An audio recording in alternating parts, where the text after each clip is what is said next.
نحمدہ و نصلی علی رسول الکریم اما بعد فاعوذ باللہ من الشیطان الرجیم بسم اللہ الرحمن الرحیم ربی یسر ولا تعسر وتمم بالخیر۔ آج کا ہمارا ٹاپک اعراب کے بارے میں ہے۔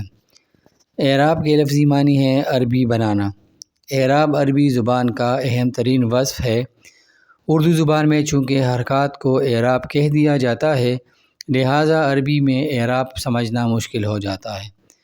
عربی جملے میں جو بھی اسم استعمال ہوتا ہے اس کا کوئی نہ کوئی اعراب ضرور ہوتا ہے۔ اعراب اسم کے آخر میں ہونے والی تبدیلی سے معلوم ہوتا ہے۔ اعراب کے اعتبار سے اسم تین طرح کا ہوتا ہے۔ نمبر 1 مرفوع، نمبر 2 منصوب، نمبر 3 مجرور۔ عربی جملے میں اسم ان تین صورتوں میں ہی استعمال ہو سکتا ہے، چوتھی کوئی اور صورت نہیں ہوتی۔ ان تین صورتوں میں استعمال ہونے کی مختلف وجوہات ہوتی ہیں، جو جملے میں استعمال کرتے وقت تفصیل سے پڑھی جائیں گی۔ فی الحال ہم یہ جاننے کی کوشش کریں گے کہ مذکر، مؤنث، واحد، مثنیٰ، جمع، نکرہ اور معرفہ اسم جب مرفوع، منصوب اور مجرور ہوتے ہیں تو ان کے آخر میں کیا تبدیلی واقع ہوتی ہے اور وہ کیسے دکھائی دیتے ہیں۔ واحد مذکر اور مؤنث کا اعراب۔ واحد مذکر اور مؤنث اسماء اپنے آخری حرف پر 2 پیش کے ساتھ مرفوع، 2 زبر کے ساتھ منصوب اور 2 زیر کے ساتھ مجرور ہوتے ہیں۔ مثلاً اگر ہم ولد کو لیں تو ولدن مرفوع ہوگا، ولدن منصوب ہوگا، مجرور ولدن ہوگا۔ بنت بنتن، بنتن بنتن۔ منصوب صورتوں میں 2 زبر کے ساتھ ایک الف کا بھی اضافہ کیا جاتا ہے، جو ایک قاعدہ ہے، لیکن 2 طرح کے اسماء پر اس قاعدے کا اطلاق نہیں ہوتا۔ نمبر 1 ایسا اسم جس کے آخر میں گولتا ہو، اور نمبر 2 ایسا اسم جس کے آخر میں الف اور حمزہ الف اکٹھے ہوں۔ مثلاً یہ نیچے ایگزامپل دیے ہوئے ہیں۔ مشق بھی اس میں دی ہے، میں نے کوشش کی ہے اس کو حل کرنے کی، آپ بھی اپنے اس حساب سے اس کو کرنے کی کوشش کیجیے گا، جس سے آپ کی پریکٹس بھی ہوگی۔ اب باپ کو کہتے ہیں مذکر، ابن، ابن، ابن۔ اخ مذکر، اخن، اخن، اخن۔ اخت مؤنث ہے، اختن، اختن، اختن۔ مومن مذکر ہے، مؤمن، مؤمنن، مؤمنن۔ کتاب مذکر ہے، کتابن، کتابن، کتابن۔ اچھا، اب ہم آگے بڑھیں گے، مثنیٰ مذکر اور مؤنث اسماء کا اعراب پڑھیں گے۔ واحد مذکر اور مؤنث اسماء سے جو مثنیٰ اسم بنتا ہے وہی اس کی مرفوع شکل ہوتی ہے۔ مثلاً رجل سے رجلان، امرأۃ سے امرأتان، یہ اس کی مثنیٰ حالت ہے آنے کی آواز کے ساتھ، رجلان، امرأتان۔ رجلان اور امرأتان میں آنے والی الف کو اگر یا سے بدل دیا جائے تو وہ منصوب اور مجرور شکل بن جاتی ہے۔ رجلان سے رجلین اور امرأتان سے امرأتین۔ گویا ہم کہہ سکتے ہیں کہ مثنیٰ اور مذکر اور مؤنث اسماء میں آنے کی آواز کے ساتھ اسم مرفوع ہوگا اور عینی کی آواز کے ساتھ اسم منصوب اور مجرور ہوں گے۔ ولدان، ولدین، ولدین۔ بنتان یہ مرفوع ہے، منصوب بنتین اور مجرور بھی بنتین۔ آنے اور عین، یہ آواز ہم یاد رکھیں گے اپنے ذہن میں۔ اچھا، اس کے مشق بھی پھر سے دیا ہوا ہے اور حل بھی کیا ہوا ہے، یہ آپ دیکھ لیں، اپنے پریکٹس بھی کیجیے گا۔ مسلمان، آنی تو یہ مثنیٰ ہے اور یہ مثنیٰ میں مرفوع حالت ہے۔ مسلمین، مسلمین۔ کافران، کافرین، کافرین۔ مؤمنان، مؤمنین، مؤمنین۔ منافقان، منافقین، منافقین۔ قلمان، قلمین، قلمین۔ کرسیان، اچھا یہ جو آنے کی آواز ہے اس کا مطلب 2، قلمان 2 قلم، کرسیان 2 قلم، امرأتان 2 عورتیں، اختان 2 بہنیں، عابدتان 2 عبادت گزار۔ ٹھیک ہے، تو یہ اس کا وہ ہے، اس میں شفتان ہیں، شفتان 2 ہونٹ۔ ٹھیک ہے، رجلان 2 ٹانگیں، یدان 2 ہاتھ، اذنان 2 کان۔ تو آنے کی آواز کے ساتھ یہ مرفوع ہوں گے اور عینی کی آواز کے ساتھ منصوب اور مجرور ہوں گے۔ جمع سالم مذکر اسماء کا اعراب۔ واحد مذکر اسماء سے جو جمع سالم بنتا ہے اس کی مرفوع شکل ہوتی ہے۔ واحد مذکر اسماء سے جو جمع سالم بنتا ہے وہی اس کی مرفوع شکل ہے۔ آپ کو یاد ہوگا کہ پچھلے پروگراموں میں ہم نے جمع سالم پڑھا تھا، تو آپ اس کو بھی ذرا دیکھ لیجیے گا۔ مسلمون، مسلم سے مسلمون۔ اب مسلمینہ میں آنے والی واو کو اگر یا سے بدل دیا جائے اور یا کے قبل مناسب حرکت زیر لگا دی جائے تو وہ منصوب اور مجرور بن جاتے ہیں، جیسے مسلمون سے مسلمینہ۔ گویا ہم کہہ سکتے ہیں کہ جمع سالم مذکر اسماء اونا کی آواز کے ساتھ مرفوع اور اینا کی آواز کے ساتھ منصوب اور مجرور ہوں گے۔ مؤمنون، مؤمنین، مؤمنین۔ خالدون مرفوع ہے، خالدین، اور یہ جمع سالم ہے خالد کا۔ خالدون مرفوع، خالدین، خالدین منصوب اور بالترتیب مجرور ہیں۔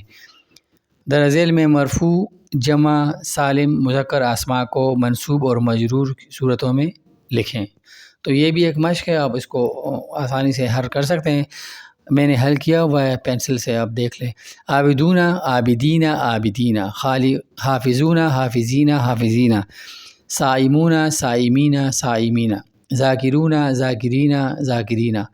مشرکون، مشرکین، مشرکین۔ مفسدون، مفسدین، مفسدین۔ اونا اور اینا کو آپ یاد رکھیں گے۔ مصلحون، مصلحین، مصلحین۔ مؤمن، منافقون، منافقین، منافقین۔ فاسقون، فاسقین، فاسقین۔ منذرون، منذرین، منذرین۔ متوکلون، متوکلین، متوکلین۔ اب ہم جمع سالم مؤنث کا اعراب بھی پڑھیں گے۔ جمع سالم مؤنث اسماء کی لمبی تا پر دو پیش لگا کر مرفوع اور دو زیر لگا کر منصوب اور مجرور صورت بنائی جاتی ہے۔ جمع سالم مؤنث، جمع سالم مؤنث کی لمبی تا پر دو پیش لگا کر مرفوع اور دو زیر لگا کر منصوب اور مجرور صورت بنائی جاتی ہے۔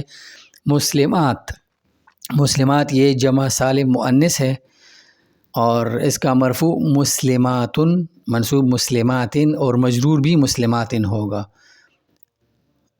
اس کی فکر نہ کیجیے گا، یہ جو آخری حرکات جو تبدیل ہو رہے ہیں اس کو ہم جب جملے میں استعمال کریں گے تو آپ کو اس کی پہچان ہو جائے گی، اور آپ کا ایک بڑا جو ذہن میں ایک سوال آ رہا ہے تو وہ ابھی نہیں ہونا چاہیے۔ جب ہم جملوں میں استعمال کریں گے تو انشاءاللہ یہ آپ کو اور واضح ہو جائیں گی، لیکن فی الحال آپ یہ جو قاعدے ہیں یہ یاد رکھیں۔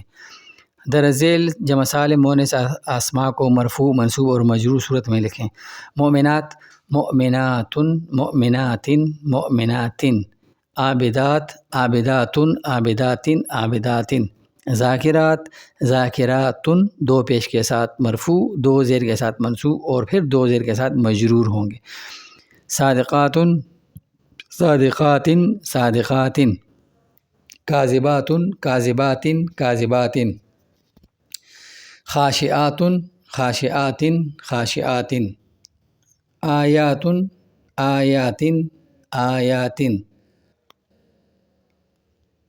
خطوات وسوسہ ڈالنے والے، خطوات، خطوات، خطوات۔ اس کے بعد ہم جمع مکسر مذکر اور مؤنث اسماء کا اعراب کے بارے میں جاننے کی کوشش کرتے ہیں۔ جمع مکسر مذکر اور مؤنث اسماء کا اعراب بھی واحد مذکر اور مؤنث اسماء کی طرح ہوتا ہے، یعنی اپنے آخری حروف پر دو پیش کے ساتھ مرفوع، دو زبر کے ساتھ منصوب اور دو زیر کے ساتھ مجرور ہوں گے۔ اور یہ ہم پڑھ رہے ہیں جمع مکسر مذکر اور مؤنث اسماء کا اعراب۔ رجال، رجال، رجالا، رجال۔ نساء، نساء، نساء، نساء۔ اچھا، اب میں نے ہم نے یہ جتنا بھی ابھی پڑھا ہے تو اس میں ایک چارٹ سا بنایا ہوا ہے میں نے۔ اسم واحد، واحد میں مذکر اور مؤنث ٹھیک ہے. مذکر کتاب ہے، مرفوع کتابن کتابن، ایک الف اس کے ساتھ ایڈ کیا جائے گا اور مجرور کتابن ہوگا. مؤنث مروحہ، مروحہ پنکھے کو کہتے ہیں. مروحتن مروحتن مروحتن، اور یہ مؤنث ہے. اس طرح پھر مثنیٰ کا بھی رجلان رجلانی رجلینی رجلینی، اور مؤنث بنتانی بنتینی بنتینی. تو یہ اس کا ہمیں نے ایک چارٹ سا بنا ہوا ہے جو ہم پڑھ چکے ہیں پہلے اسی ٹاپک میں. تو انشاءاللہ آپ کو یہ ذرا سمری ٹائپ ہے، تو یہ آپ کو فائدہ دے گی. اب اس جمع مکسر میں جو مذکر مؤنث مرفوع منصوب اور مجرور شکل ہوتی ہے، اس کا ایک ایکسرسائز مشق ہے جو آپ کے سامنے ہے. میں نے تو حل کیا ہوا ہے، آپ بھی اپنے سے حل کرنے کی کوشش کیجیے گا. اولاد، اولادن اولادن اولادن. وجوہ صورت کو کہتے ہیں وجوہن وجوہن وجوہن. آذان آذان آذانن آذانن. اعین اعینن اعینن اعینن. سوری یہ غلط ہو گیا ہے. عیونن عیونن عیونن. ٹھیک ہے. بیوت بیوتن بیوتن بیوتن. اذکار اذکارن اذکارن اذکارن. ابواب ابوابن ابوابن ابوابن. اچھا، اس کے بعد ہم پڑھیں گے نکرہ، واحد اور جمع مکسر، مذکر مؤنث اور جمع سالم مؤنث پر اگر ال داخل ہو جاتا ہے تو اسماء کے آخر میں جو تنوین ہے وہ ختم ہو جاتی ہے. یعنی ال اور تنوین ایک اسم پر اکٹھے نہیں آ سکتے. نیچے آپ ملاحظہ کر سکتے ہیں. مرفوع منصوب اور مجرور: رجلن رجلن رجلن، رجال رجالن رجالن، نساء نساء نساء، مؤمنات مؤمنات مؤمنات. ال داخل ہونے کے بعد ان اسماء کا کیا پوزیشن ہوگا، حرکت میں کیا تبدیلی آئے گی. اور آپ الرجلو رجلن، تو یہ الرجلو الرجلہ الرجلے، جو دو پیش ہیں تو وہ سنگل پیش ہو جائے گا، جو دو زبر ہے تو وہ سنگل زیر زبر رہ جائے گی، اور جو دو زیر ہیں تو وہ سنگل زیر رہ جائے گی. اس طرح جب ال داخل ہوگا تو دو دو والے حرکات جو ہیں وہ ختم ہو جائیں گے اور سنگل رہ جائے گی. ٹھیک ہے. النساء النساء النساء، المؤمنات المؤمنات المؤمنات. اس کا مشق بھی ہے. ذرا ذیل تنوین اسماء پر ال داخل کر کے مرفوع اور منصوب و مجرور صورت میں لکھیں. ولد الولد الولد الولد. کتاب الکتاب الکتاب الکتاب. کتب الکتب الکتب الکتب. مسلمات المسلمات المسلمات المسلمات. آیات الآیات الآیات الآیات. قلوب القلوب القلوب القلوب. کفار الکفار الکفار الکفار. طلاب الطلاب الطلاب الطلاب. تو یہ ال کا بھی آپ نے پڑھ لیا ہے کہ اگر ال اسم پر داخل ہو تو تنوین اس کے ساتھ جو ڈبل حرکات ہے وہ سنگل حرکات میں بدل دی جائے گی. اور آپ نے پہلے بھی پڑھا بھی ہے کہ ال جو ہے وہ انگلش میں دا یا THE دا کے مترادف ہے، کسی خاص جنس کو یا اس کی نسل کو متعین کرتا ہے. تو امید ہے آپ کو یہ تھوڑا سا لمبا ٹاپک ہو گیا، یہ آپ کو آسان لگے گا اور مشکلات نہیں ہوں گی آپ کو انشاءاللہ.